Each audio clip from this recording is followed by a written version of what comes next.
Bismillahirrahmanirrahim. Elhamdülillahi Rabbil alemin.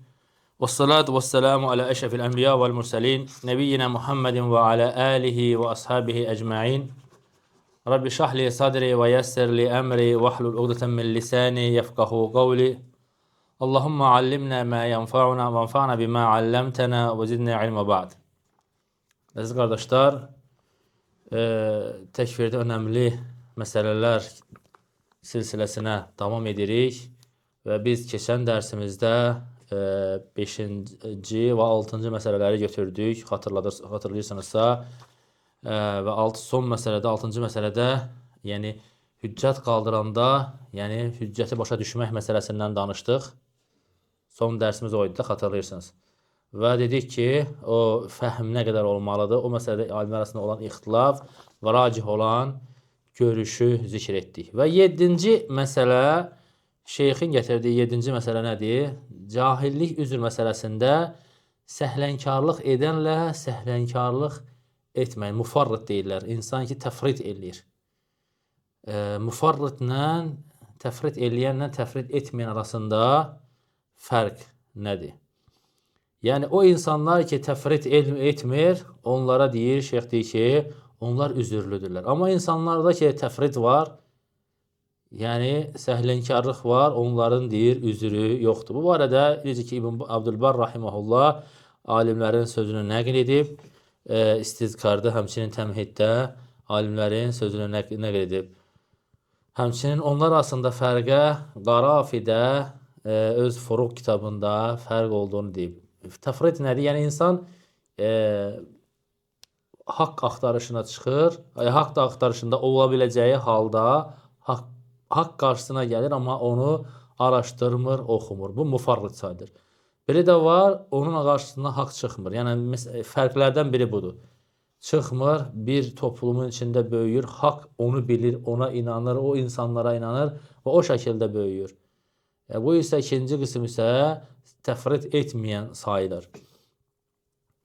Və şeyx gətirir ki, həmin Qarafi gətirir ki, təfrid eləyənin deyir, iki günahı var. Həm günahı işləmənin yükünü daşıyır, ikincisi də səhlənkarlığın, təfridin yükünü daşımır sayılır. Və şeyx deyir ki, təbii ki, bu məsələ, yəni təfrid məsələsi, yəni dini söyən, dinlə istehza edən məsələsinin tam əksinədir. Yəni bu məsələdə təfrid məsələsi başqa məsələdir, cəhalətin üzr olması məsələsi bu şeylər. Amma dini söymək məsələsində xatırlayırsınızsa, biz keçən dərsimizdə də dini söymək, dinlə istehza etmək məsələsində zikr etdik ki, insan hətta bu məsələdə hökmündə cahil olsa belə yenə neynir? Küfr edir. Lakin bir şərtlə, o şərtlə ki, söyən, dini söyən və yaxud istehza edən bilməlidir ki, sözünün nəyə dəlalət etdiyini bilməsi lazımdır. Və bu şərti İbn Teymiyyə Saribul Məslul Alə Şətimər Rasul kitabında, İbn Teymiyyənin məşhur kitablarındandır, 59-cu səhifədə bu məsələdən danışır. Yəni, Peyğəmbəri söyənə sıyrılmış qılınc kitabı var. İbn Teymiyyə rahimehullah, Peyğəmbər sallallahu aleyhi və səlləmi müdafiə edən bir kitabdır. Orada bu məsələdən danışır. Həmçinin İbn Qeym Ə'ləmül Müvəqqiyyin kitabında da bu məsələdən danışır ki, kim söyüşü ihtiva edən bir kəliməni işlədərsə, lakin o sözün mənasını, sözün söyüş olduğunu bilməzsə, o söyüş söyən müamiləsi edilmir. Çünki bilmir. Məsələn, biz keçən dərsində xatırlayırsınızsa, misal gətirdik ki, başqa bir dildə, məsələn, bir insana öyrədirlər ki, bu kəliməni söylə, gözəl kəlmədir. Amma o, məsələn, dini söyməkdir, Allahı söyməkdir. Bu da istifadə edilir, bilir ki, adi bir sözdür. Lakin, bilmir ki, o sözün mənasını bilsə ki, nə deməkdir, o zaman bildiyi halda desə, dindən çıxar. Şərt deyil ki, bilə ki, o söz onu dindən çıxarırmı, çıxarmırmı? Bunu bilməsi şərt deyil. Bilməsi yetərlidir ki, bu söz söyüşdür, dini istehzadır. Bu qədəri bilməsi yetərlidir ki, o, ondan sonra tələffüz edərsə, bu nə olur? Böyük küfür olur. Və şeyx deyir ki, fərqun beynə məsələtin. İki məsələ arasında fərq var. Və hiyə mən ya'ləmu ənə kələməhu səbbun fəyəsubbu, thumma yəqul lə ədri ənə səbbə kufur. Birinci deyir, insan deyir, bilir ki deyir, sözü, işlətdiyi söz söyüşdür, yəni alçaltmaqdır. Bununla belə söyür. Sonra deyir ki, mən bilmirdim ki, bu söyüş küfürdür. Fəhəzə qeyri ma'zur. Bu üzürlü deyil. Bu həmən nə olur? Kafir olur. Allah Azze və Cəlləni, məsələn, söysə, dini söysə bu kəlmə ilə artıq nədir? Kafir olur. Və mən yəsubbu və huvə lə yedir ənə kələmuhu dəllun alə səbbi fəhvə ma'zur. İkinci insan isə bu kəlməni işlədir, lakin bilmir ki, sözü söyüş deməkdir. Bu söyüş mənasını işlədir. Məsələn, başqa bilmədiyi bir dildə bu deyir, bu isə deyir, üzürlüdür. وَلَوْ أَنَّ أَعْجَمِيًّا حَفِظَ كَلِمَاتٍ عَرَبِيَّةٍ فَرَدَّدَهَا. Ola bilsin, əcəmi bir adam ərəb dilində deyir, kəlmələri əzbərləyib təkrarlayır. Və muqtadaha səbbun lillahi. Və həmin kəlmələrin mənası da Allahı söyməkdir. Və huvə la ya'rifu hadzal məna. O deyir, bu mənanı bilmir. Fə innehu la yekfur. Bu onunla kafir olmur. Və kəzəlikə ləv ənə arabiyən tələffaza bi əlfazin hiyə səbbun fi haqiqətihə lakin la yədri. İkinci də məsələn deyir ki, ərəb olan bəzi ləfsləri işlədir, lakin o kəlmələrin mənasını, həqiqətini bilmir.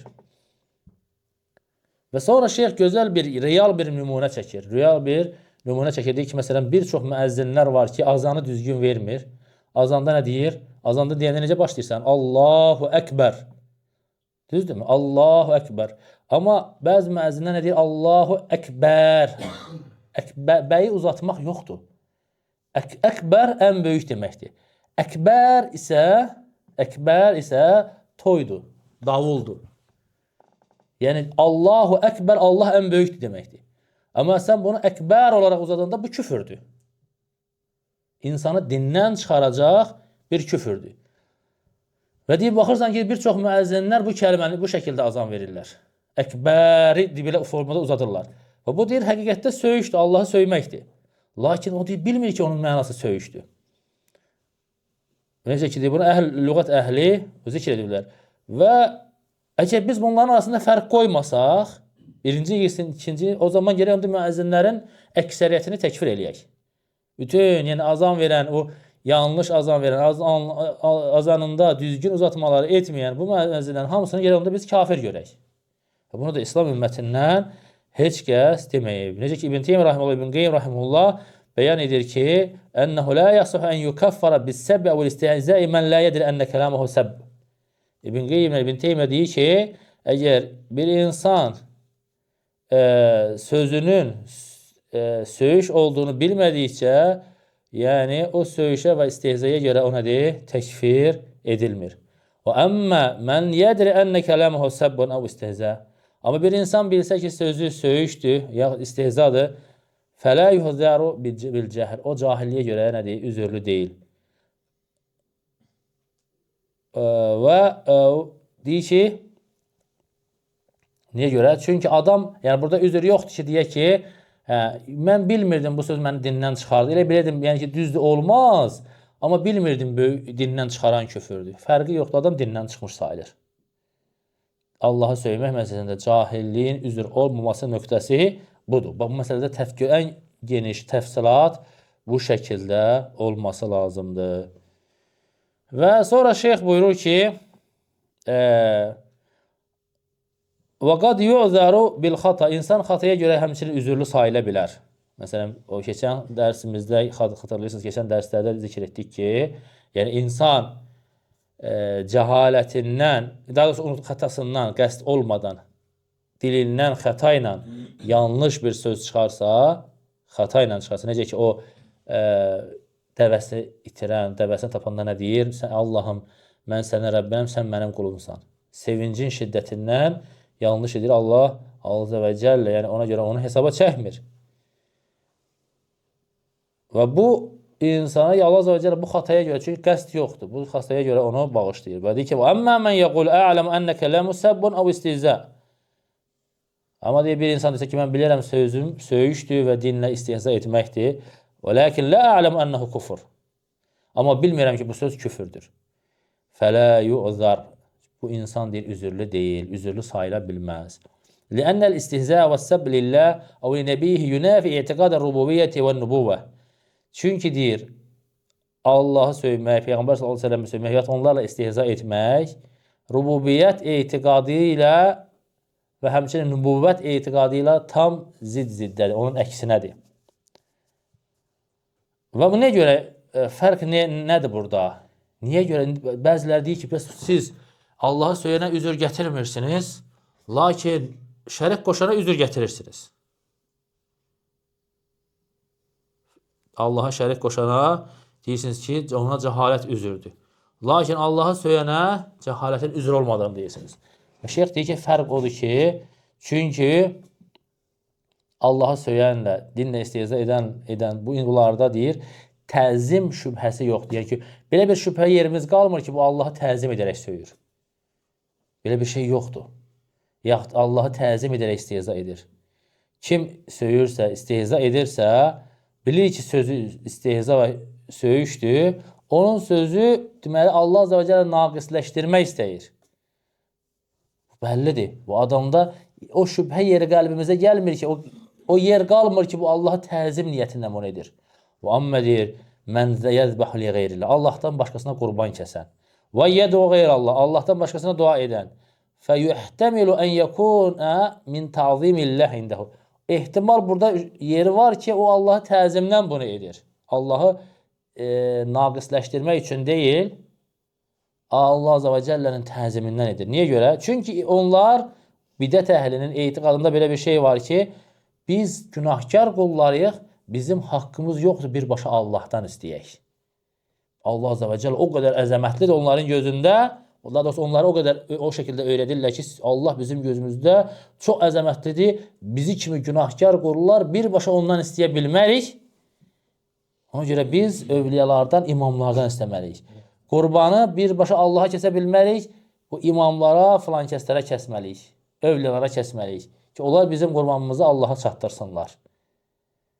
Nəticəyə, kökənə baxanda hara qayıdır? Yəni, təzim məsələsi var ki, bunlar Allahı naqisləşdirmək üçün, Allah Azə və Cəlləyi istehza etmək üçün etmirlər bunu.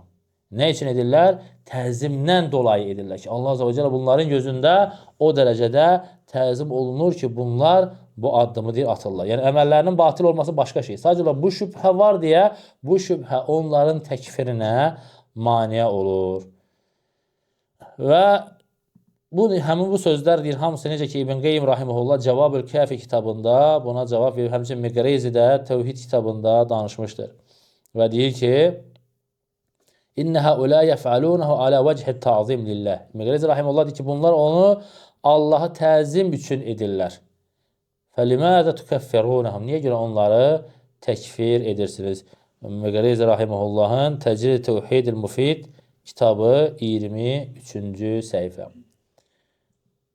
Bu halda bəzən bizə sual verir. Bu qarşı tərəf bizə sual verir ki, yaxşı, onda belə çıxır ki, bizə deyirlər. Belə çıxır ki, siz Allahı təzim edən heç kəsi təkfir etmirsiniz. Nə qədər ki, o adamda təzim var, hansı şirki edirsə etsin, onda siz təkfir etmirsiniz. Kim Allahdan başqasından qurban kəsir, kim Allahdan başqasından dua edir. Və məqsədə də hamısı deyir ki, məqsədimiz təzimdir, o zaman onları heç kəsə təkfir etmək olmaz. Deyirik, xeyr, biz belə söz demirik. Biz deyirik ki, kim Allahdan başqasına qurban kəsərsə, Allahdan başqasına dua edərsə, o insana hüccət qaldırılır. Hüccət qaldırdıqdan sonra yenə də şirkində israrlı olarsa, o insana biz təkfir edirik. O insanın kafir olduğunu etiqad edirik. Çünki açıq aydın dəlillər ona gəldikdən sonra yenə də şirkində israr olarsa, elm bildiyi halda deməli edir, cahillik yoxdur. İkincisi, qəsdi şəkildə edir, heç bir təvili yoxdur. Və bu insan yəni əməli qəsdi və öz ixtiyarı ilə edir. Bu insanda və hüccət də qaldırılıb, bu qədər dəlillər söylənilib, bəyan edilib. Bundan sonra yenə də bu insan israrlıdır. İsrarlıdırsa, biz bu insana nə edirik? O zaman hüccət qaldıqdan sonra təkfir edirik. Belə bir şey yoxdur ki, bu insanda təzim varsa təkfir olunmur deyə belə qayda yoxdur. Sadəcə olaraq deyir ki, başdan təzimin olması şübhəsi bizim birbaşa onu təkfir etməyimizə mane olur ta ki, ona hüccət qaldırana qədər. Hüccət qaldırana qədər. Amma sən, yəni bu insan istəyir qəsdi təzim olsun, istəyir qəsdi təzim olmasın, fərq eləmir. Hüccət qaldırıldısa, şirkində israrlıdırsa bu insan təkfir edilir.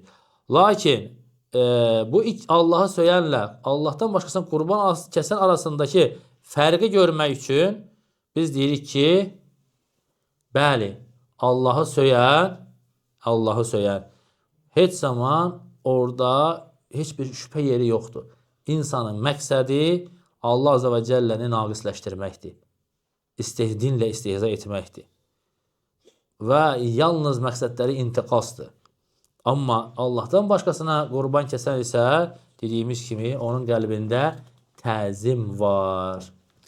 Və sonda bu qaydanın sonunda şeyx iki dənə məsələyə toxunur. Birinci məsələ odur ki, deməli təfrit məsələsindən danışdıq. Biz məsələnin əvvəlində xatırlayırsınızsa, yəni səhlənkarlığın həddi var.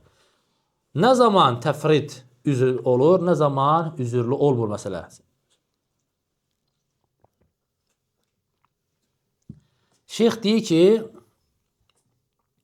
Əllə yetəammədən rəculu tərkəl haqqı litəkəsulin əv təqsir fi tahsilihi ində şək.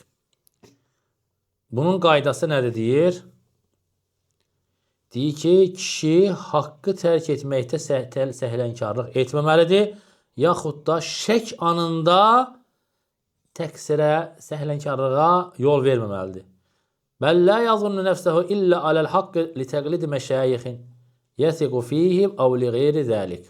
Deyir, əksinə, o deyir, nəfsini deyir, haqq üzərində görməsi gərəkir ki, şeyxlərinə təqlid edərək ya başqa səbəblərdən. Lakin ləv şəkkə və tərəddədə thumma asarra fəhvə müfarrid. Deməli, amma bir insan deyir, əqidəsində şəkk edərsə,